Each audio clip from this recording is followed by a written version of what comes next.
அனைவருக்கும் வணக்கம். இன்றைய பதிவில் நம்ம பார்க்க போகிற விஷயம் என்னென்னா, நிறைய பேர் மாடி தோட்டம் போட்ட நம்மளுடைய மாதா டிவி நேயர்கள் ஃபோன் பண்ணி, என்னுடைய கோவக்காய் நான் போட்டேன், அது கசக்குது.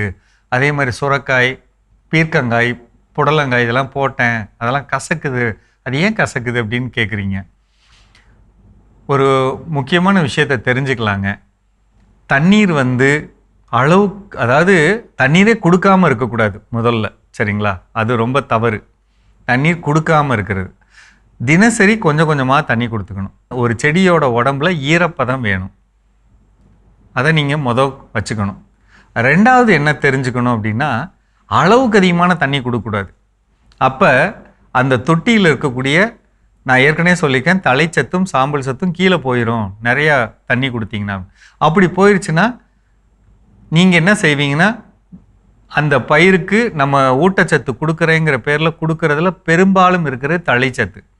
என்ன இருக்காது அப்படின்னா, மணிச்சத்தும் சாம்பல் சத்தும் இருக்காது. அதுதான் உண்மையிலே சுவையை கொடுக்கறது. சாம்பல் சத்து தான் சுவை கொடுக்கும். மணிச்சத்து தான் ஒரு சின்ன ஒரு கூடுதல் சுவையை கொடுக்கக்கூடியது. இது ரெண்டும் இல்லைன்னா கசக்கும், சரிங்களா? அது ரெண்டும் கொடுக்கணும். மூணாவது பார்த்திங்கன்னா, இலைகளில் பூச்சிகள் கடிக்குதான்னு பார்த்துக்கங்க. பூச்சிகள் கடித்து இலை கசங்கின மாதிரி, மஞ்சள் அடித்து, புள்ளி அந்த மாதிரி தொல்லைகள் இருந்ததுன்னா அப்போவும் அந்த காய்கள் கசக்கும்.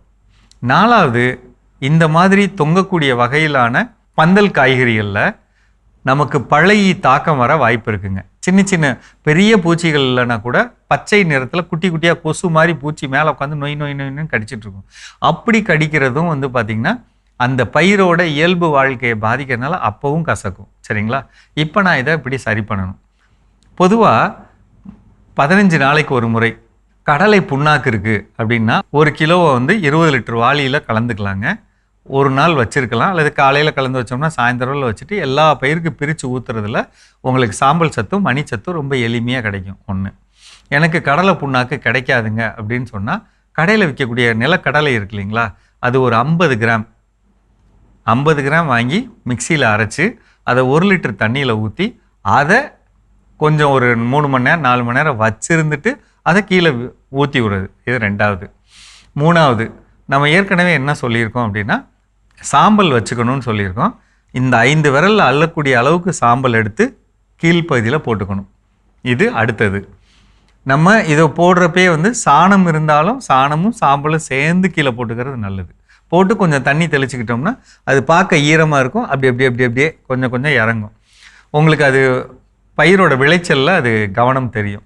அதே மாதிரி பயிர்கள் மேலே தெளித்து முடிஞ்ச அளவுக்கு மீன் அமிலம் அல்லது வாழைப்பழ கரைசல், திராட்சை கரைசல், பழக்கரைசல், எது முடியுமோ நீங்கள் எது வீட்டில் செஞ்சு வச்சுருக்கீங்களோ அதை நீங்கள் பயிர்கள் மேலே தெளிக்கணும்.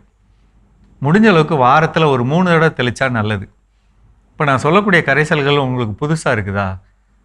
நான் உங்களுக்கு அடுத்த பதிவில் அதெல்லாம் எப்படி பண்ணணும் அப்படிங்கிறத சொல்கிறேன். இருந்தாலும் எளிமையான ஒரு கரைசல் அப்படிங்கிறது, நம்ம வீட்டில் வாழைப்பழம் வாங்குவோம் இல்லைங்களா, நல்ல கனிஞ்ச வாழைப்பழம் இருக்கு இல்லைங்களா, அதை ஒரு மூடி உள்ள ஒரு பாத்திரத்தில் ஒரு 2 லிட்டர் தண்ணி வச்சுக்கிட்டு அதில் ஒரு 5 பழம் நல்ல அதை பிச்சு சின்னதாக பிச்சு அதை உள்ளே போட்டுடலாங்க. உள்ளே போட்டு மூடி வைக்கலாம். அதில் 2 லிட்டர் தண்ணிக்கு முடிஞ்ச அளவுக்கு 1/4 கிலோ அளவுக்கு நாட்டு சர்க்கரை இருந்தால் கலந்துக்கலாம். நாட்டு சர்க்கரை கலந்தால் ரொம்ப நல்லதுங்க. உங்கள்கிட்ட வீட்டில் தேங்காய் உடச்ச அந்த தண்ணி இருக்கு இல்லைங்களா, அதெல்லாம் இருந்தால் ஊற்றிக்கலாம். இதை மூடி வச்சோம்னா ஒரு 7 நாள் கணக்குங்க.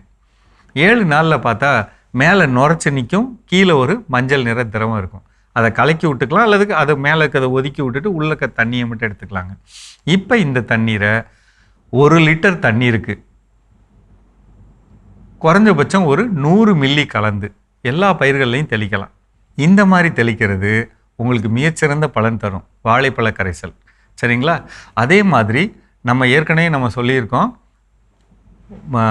வெங்காயத்தோலோ அல்லது பூண்டு தோலோ அமைக்க கலந்த கரைசல். இந்த கரைசலை நம்ம பூமியில் நம்ம ஊற்ற அந்த ஏற்கனவே சொன்ன கடலை புண்ணாக்கு அல்லது கடலை அதோடு சேர்ந்து இதுவும் ஒரு நுண்ணூட்ட சத்தாக நம்ம தொட்டிகளில் கிடைக்க வாய்ப்பு இருக்குது. நல்ல சுவை கிடைக்கும், சரிங்களா? தண்ணீர் ரொம்ப முக்கியம். மீண்டும் சந்திப்போம்.